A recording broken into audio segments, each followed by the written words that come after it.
नमस्कार मित्रांनो, कसे आहात? सर्वांना नवीन वर्षाच्या हार्दिक शुभेच्छा.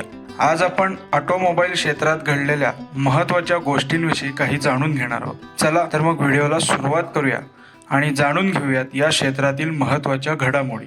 तर या क्षेत्रातील पहिली घडामोड अशी आहे की ऑटोमोबाईल क्षेत्रामध्ये हुंदाई कंपनी 2023 या आर्थिक वर्षात सर्वाधिक वाहनांची विक्री करणारी कंपनी ठरली आहे.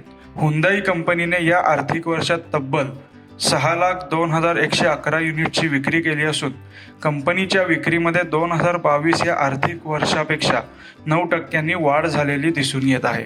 दुसरी घडामोड अशी आहे, SUV वापरणाऱ्या ग्राहकांसाठी एक आनंदाची बातमी.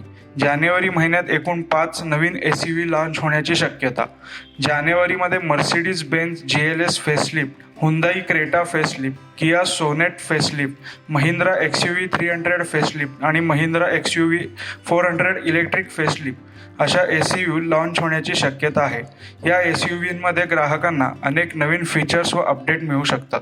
तर डिसेंबर 2023 या महिन्यात मारुती सुझुकी या कंपनीच्या वाहनांच्या विक्रीमध्ये वाढ झाली की घट झाली ते आपण जाणून घेऊयात. मारुती सुझुकीने डिसेंबर 2023 मध्ये 1,37,551 तर डिसेंबर 2022 मध्ये 1,39,347 वाहनांची विक्री केली. अर्थातच कंपनीच्या विक्रीमध्ये जवळपास घट झालेली आपल्याला दिसून येते.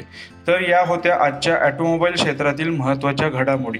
या क्षेत्रातील नवनवीन अपडेट्स आणि इतर माहिती जाणून घेण्यासाठी आमच्या यूट्यूब चॅनलला लाईक, शेअर आणि सबस्क्राईब करायला अजिबात विसरू नका. उद्या पुन्हा भेटूयात अनेक नवीन घडामोडींसह.